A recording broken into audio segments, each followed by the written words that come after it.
Estamos de regreso con más Contigo en Directo por las pantallas de Chilevisión, día miércoles, mitad de semana, y les estábamos contando que vamos a hablar de cómo operan las bandas de delincuentes, porque uno dice, no, descubrieron una banda de delincuentes, ¿de cuántos? ¿De 5, de 10? Existen bandas de 50, existen grupos organizados gigantes en nuestro país que operan además entre distintas regiones. Bueno, vamos a tratar de dilucidar eso en este bloque. Nos acompaña Ignacio Pinto, ex fiscal, profesor de Derecho también de la Universidad de Finisterra.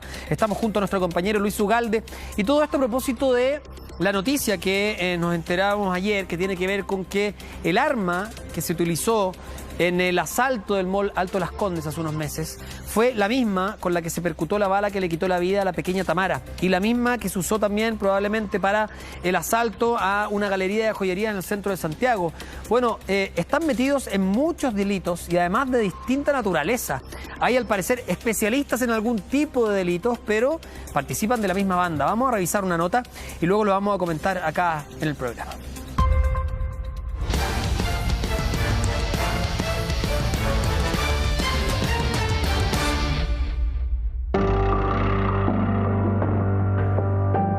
La sensación que me queda por la detención de esta banda tan peligrosa que ocurrió ayer es, en cierto modo, algo más de satisfacción, de tranquilidad.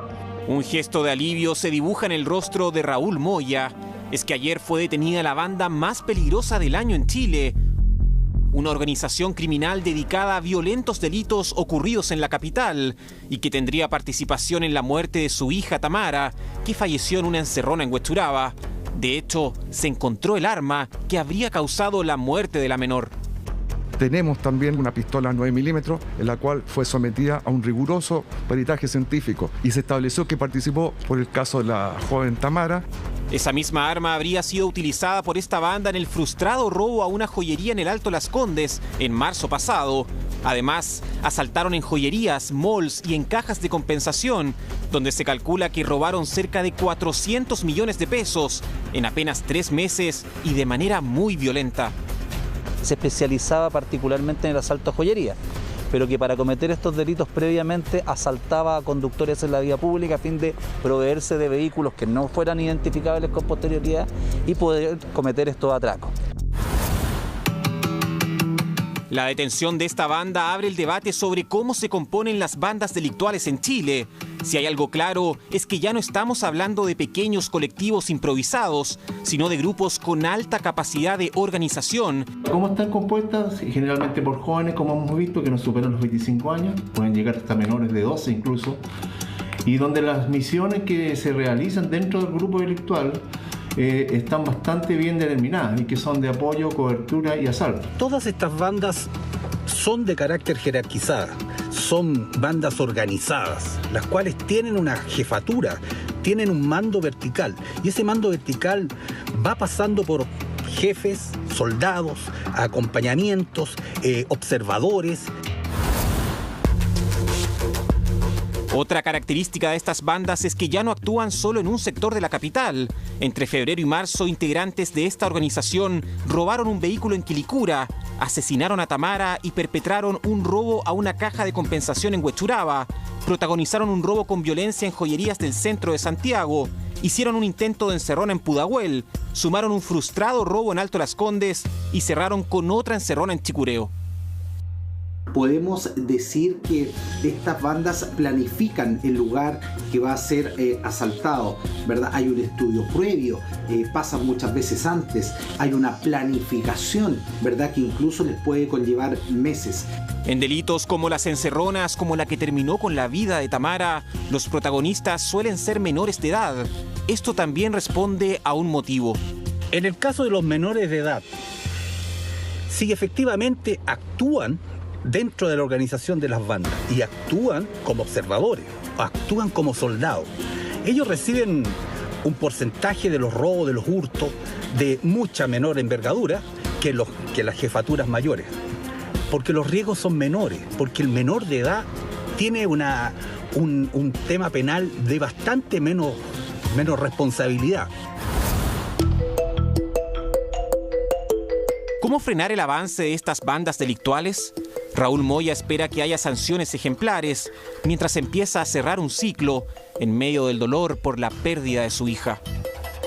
Creo que las penas para ellos deben ser las más altas que permita el Código de Justicia Penal chileno en la actualidad. Ojalá que nunca más puedan volver a poner un pie en la calle, porque si lo hacen nuevamente van a haber más personas inocentes que se puedan cruzar en su camino y volver a sufrir consecuencias tan desastrosas como las que está sufriendo nuestra familia.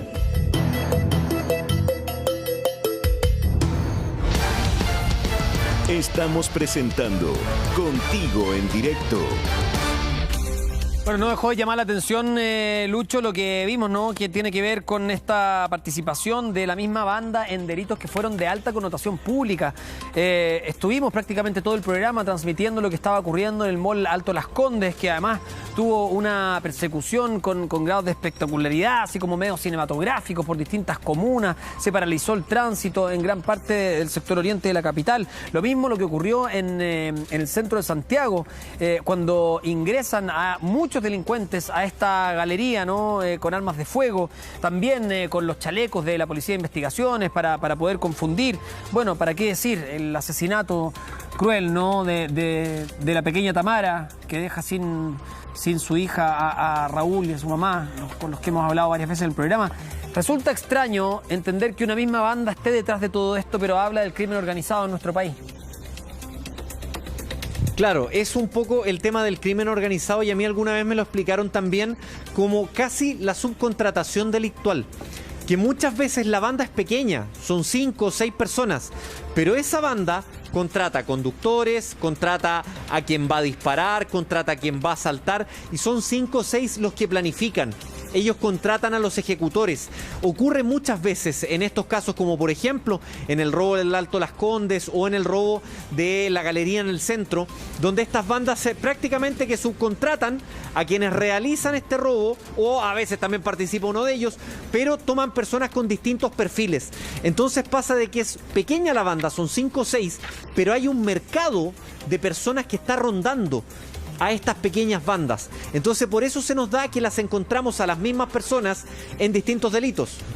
Interesante preguntarle eso a Ignacio también, que está con nosotros, porque al parecer hay, como dice Luis, una especialización en determinados delitos, ¿no? Desde choferes que manejan autos de distinta gama, que conocen muy bien el entramado de la ciudad, hasta personas que son especialistas en robo de joyería, etcétera. Distintas cosas que hemos visto, o en tiendas especializadas en tecnología, Ignacio, y que ellos van siendo, como al igual que una empresa, como subcontratados, tercerizados para realizar distintos tipos de delitos, ¿no?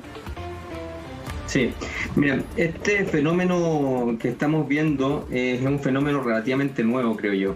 Hasta hace un tiempo, efectivamente existía una persona que se dedicaba dentro de una banda pequeña que uno conocía, que era el que siempre manejaba, digamos, el vehículo, y otro el que se dedicaba al asalto y otro más. Pero una banda como las que de las características que estamos viendo es un fenómeno relativamente nuevo. Y es un fenómeno que está ocurriendo mucho, y lo sé bien porque además de mi trabajo en la universidad también trabajo en temas de defensa de víctimas en Vitacura, y lo vemos muy comúnmente en delitos de encerrona. Dos cosas: uno, la especialización que se está generando respecto a este tipo de delitos, y la violencia con que estamos desde hace un año a la fecha cometiendo estos delitos. Son de una violencia inusitada que no conocíamos previamente, ¿ya? Entonces, ambas, y eso genera también una suerte de, y lo pongo de estas características, y así se llama en términos de derecho penal, delitos como asociados a delitos de emprendimiento, ¿no? Como generando como una empresa en realidad. ¿Ya? Y eso está siendo bien común y de alta gravedad. Sí, en la gran mayoría de estos casos, además con la participación de menores de edad, ¿no? Que es lo que hemos visto, además son muy violentos en su naturaleza. Gracias por estar con nosotros, Ignacio. Se nos va este bloque, pero gracias por habernos acompañado en gran parte del programa. Que estés muy bien. Chao, que estén muy bien, cuídense. Igual. Y encantado.